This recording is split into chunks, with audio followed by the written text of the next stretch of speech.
Welcome to the Dice Tower, a series of video reviews about board and card games. Here are your hosts, Tom Vassell and Sam Healy.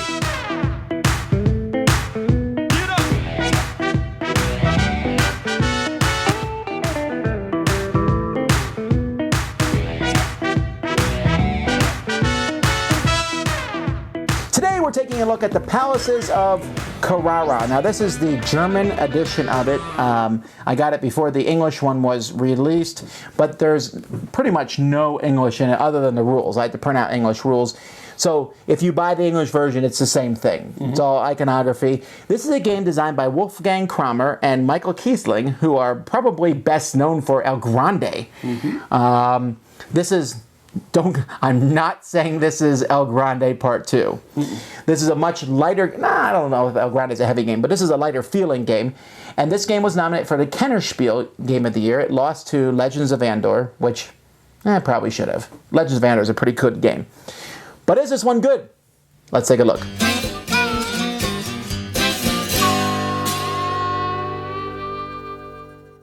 Here's the board for the game.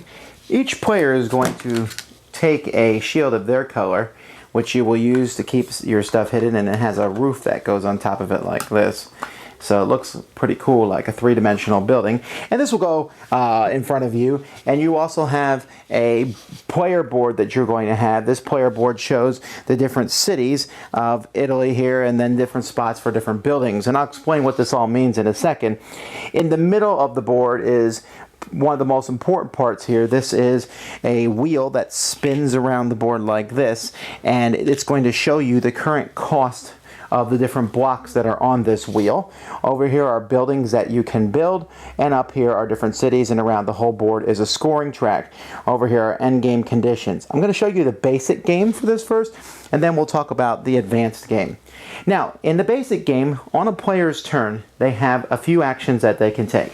One of the actions that they can take is buying blocks from the wheel. Now when this happens, the first thing you'll do is you will count the number of blocks on the wheel. So in this instance, there's 6 blocks.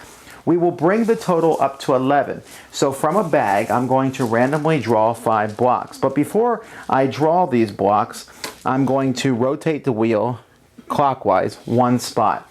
And then all the new blocks that I pull out, I'm going to put on a new space. Now let's say, for example, this yellow and green weren't here and it was time for me to do it again. I would draw 2 blocks, I would rotate the wheel once, and I would put 2 blocks here. And that's how it will happen. As time goes by, you won't be drawing many blocks from the bag, usually 2 or 3 each time, but it's always going to bring the total amount up to 11. Once I've done that, I then can buy blocks from one of these sections for the cost that is currently there. Now, I can buy as many or as few, but I need to buy at least 1. So for example, if I buy from this section here, it would cost me 4 to take both of these blue blocks, because blue blocks there cost 2. In this next section here, I could buy maybe the green for 2 or the red for 3. In this section here, I could buy nothing really. I could just take the blue and the black one for free, since they have no cost there. The white would be 4 and the red would be 2. And you can see that as the wheel progresses around, the costs get cheaper and cheaper till in the last section, only the whites even cost anything there, and they're only 1. However, of course, if for some reason there were blocks in this section and no one bought them and it rotated, then they would go back up in price. So you could buy from one section as many as you want, and you'd put those behind your screen. And players will start with a certain amount of money that they will be using over the course of the game. The second thing a player can do on their turn is they can build one of these buildings. Let's say, for example, I want to build this porta here. It was going to cost me 3 blocks. So all these buildings cost from 1 to 5. I'm going to pick which city I'm going to build this in. So let's say I build it here in Lucca. Now if I do that, I must pay. As you can see underneath Lucca, you see white, yellow, and red. White, yellow, and red blocks only. So I could pay 3 red blocks, a white, a yellow, and a red, 2 yellows and a white. It doesn't matter. Once I build it, I discard those blocks back into the bag and put that building there. You can see that in this city here, only white can be used. White can be used in every city, while black can only be used in the last city. So that's another thing I can do on my turn. Finally, the third thing I can do on my turn is I can score. Now, when I score, I can choose either to score a city or I can choose to score a specific kind of building. So let's say here, I'm looking at these cities and buildings here, and I notice that I have 2 of the portas. So I say, okay, I'm going to score the porta building. When I do that, I'll take my scoring marker, and I only have 6 of these, so I can only score 6 times per game.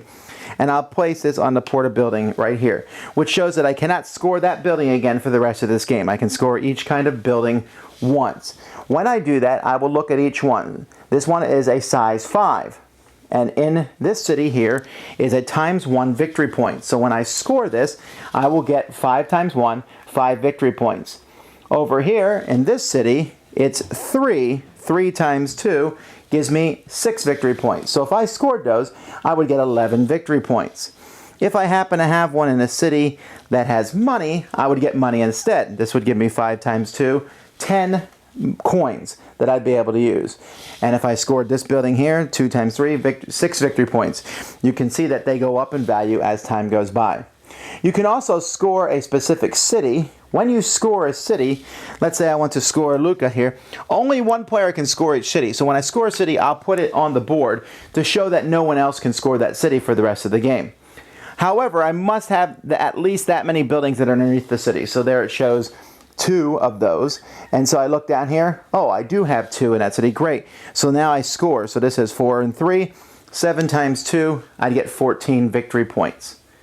So that's how scoring works. Now, at the end of a player's turn, they're able to buy one of these resources here for 10, but most of the time you will get those little symbols. Whenever you score buildings, you will take one symbol for each building that you scored that matches a symbol on that building. However, if you run out, if they're gone, you won't get any more. The game will continue as buildings are bought here. New buildings are drawn from a pile and placed in the middle, and the game will continue until all the buildings have been bought and built, or till one player has fulfilled the victory conditions. For example, the victory conditions here, you would need to have scored 4 times. In a 4-player game, you would need to have 6 of those symbols, and all your buildings added together in a 4-player game would need to be worth a value of 20. If that happens, you can announce the end of the game. It goes around back to the start player, whoever started, and then players will do final scoring. In this situation, each of these symbols would score 3 victory points. You would get victory points equal to the total of all your buildings. You would add that in. Whoever has the most victory points is the winner. Now, included in the game is an envelope with an included expansion that adds a few things to the game. First of all, it adds some 8 buildings. These are buildings here that have a value of 8, and there's 1 for each type. The buildings in the normal game only go from 1 to 5 of each type. And these are great buildings to build. You can also upgrade buildings. So if I have a 5 building, I can actually discard that building, pay 3 blocks, and upgrade 2 and 8. I can even upgrade a 1 to a 5. The great thing about buying one of these 8 buildings, besides the fact that it's super valuable, is that you can then take a bonus tile.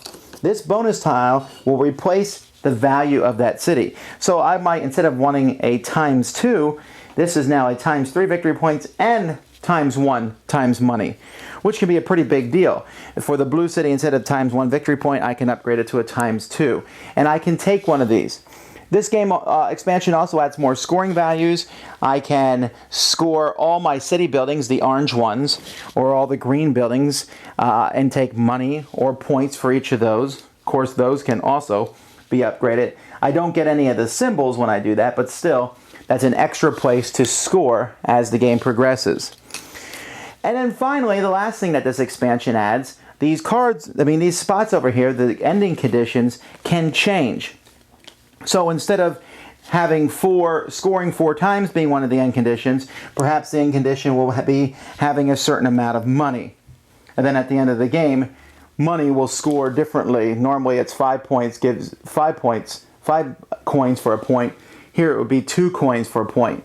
And so you can draw different cards for these different spots, and the different cards will do different things. For example, here you might want 3 sets of 2 that will end the scoring of the game. At the end of the game, each set of 2 of the identical symbols is worth 5 points. And so there's all different sorts of these buildings. Like this one here can be very game-changing. You need 1 set of 4, 1 set of 2, and then it's 20 victory points for each of those sets of 4/2 that you have. So there's different ways that you will end a game. At the beginning of the game, you can pre-select which cards you put down, or you can just pick randomly. And then there's also an extra scoring down here, like this one will score whoever has the most in each of the 3 sections, except whoever has the most in the white and black city. There's different cards that will do it. So this will change each game dramatically because the victory conditions will change. And that is what the expansion adds. All right, now I was really curious. I thought Sam might like this because Sam has very select tastes in Euro games. Yeah. This is definitely a Euro game. Mm-hmm. You're moving the thing around to get goods, trade them in for buildings, and to get points. And that's basically it. Yeah. You know, there's not like a super strong theme here. No, there isn't. But I like games like, I personally, this is the kind of Euro game that just hits me in all my spots because it is simple, but it offers choices. True. Also, this was very colorful. I really like the wheel mechanic. I really like spinning the wheel and seeing the prices of the things go down. Very simple and easy.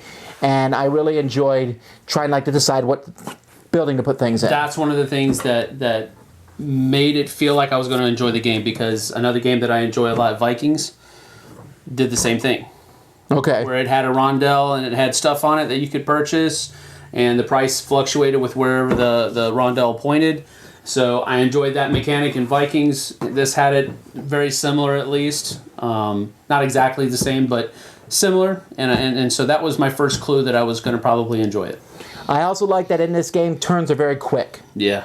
Go boom, boom, boom, boom, boom. Even and I like when you can choose to score. Mm-hmm. I hate games when it's time to score and it's like, I just had one more turn. I can choose to score whenever I want. Right. Now, the game is fairly different when you add in the envelope expansion that says do not open. When you add that in, there's a couple things I really like about that, but it will dramatically change the game. Yes, it does. The 8 buildings are cool because I like the special powers that they add, but it will change the game because the victory conditions and some of the victory conditions are a little easier and more game-changing than others. Right. I would almost recommend certainly I recommend playing the base game first, or at least the base end conditions. You could add in those 8 buildings if you want, but still play with the base end game victory conditions, right. And then after that, you kind of have a grasp of how it goes on. It's a fairly tight game point-wise. I mean, when you 20 points for finishing that one game ender is... Right, yeah. I mean, some of them are... That was a little swingier. I didn't like that one as much, but most of them aren't like that. Right. But I think the game's length itself isn't... I mean, it's an hour. It's not a long game. Nope. And it ramps up pretty quickly. It's not like you sit there and go, I got to wait to take blocks. No, you can buy blocks every turn practically. That's true. It is very tight monetarily. Mm-hmm. New players are going to be like, I got plenty of money. I don't have any money. Now what do I do? Nothing. Right, yeah, you don't do anything, really. And I got kind of stuck on that a little bit because I got stuck to where I didn't really have enough to buy the resources that I need to build the cities that I need, and so... or to upgrade the cities that I need, whatever you want to call it. So I kind of got stuck on that. One of the other things that I liked about the game was the components artwork. Components were really cool. The shields that they give you. Oh, these are great shields. Shields are awesome. They make a little building, and they're picturesque building. It's not just even the drawing on them is a little bit. It's not 2D. It has a 3D effect on it. So the shields are really good. The board is really pretty, and it's really not that busy either. No. Which means that it had a really good balance. Your player boards are also very picturesque and eye-catching. So it kind of all that promotes being into the game, and where I think the theme may have faltered a little bit, I think the components and the artwork made up for a little bit of that at least. I do very poorly at this game. In all the games I've played, not good. But I have learned as I play. This is one of the, I think, very unique Euro games in the sense that what other players are doing is absolutely critical. Yes. I cannot ignore what you're doing and concentrate on my own. True. Because what you do doesn't directly affect me, but if you are building the buildings that I need to build, that's so important because huge. I have to watch when are you going to end the game, first of all, because if you're like fooling around, you ended the game. Mm-hmm. But secondly, I'm going to try to concentrate on these type of buildings. Oh, you built them? Oh, maybe I should have worked on something else. Exactly. Or you scored that city that I was going to score.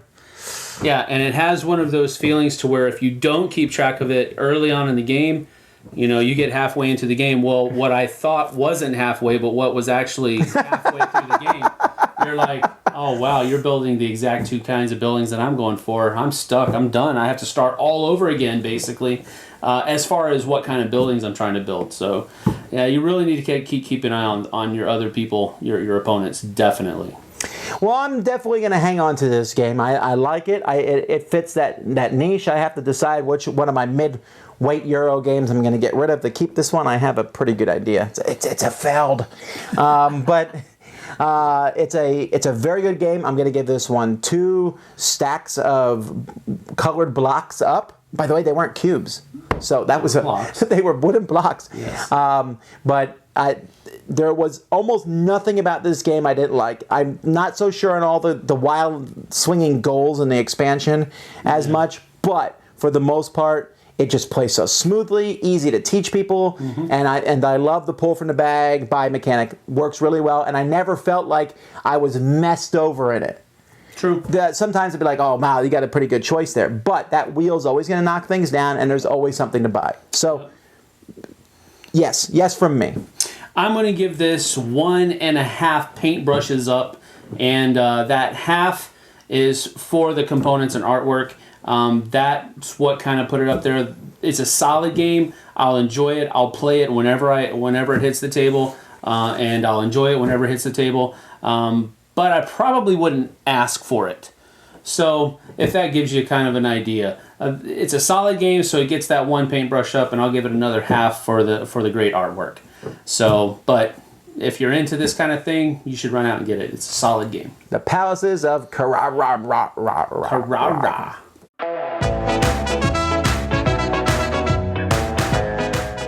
Thanks so much for watching the Dice Tower videos. Find more great videos and reviews, as well as our top-rated audio podcast at Dicetower.com. You can also find other great shows at Dicetowernetwork.com. I'm Eric Summerer, and you've been watching The Dice Tower. The Dice Tower is sponsored by Cool Stuff Inc., where you can find great games for great prices. Cool stuff in stock. Check them out at CoolStuffInc.com.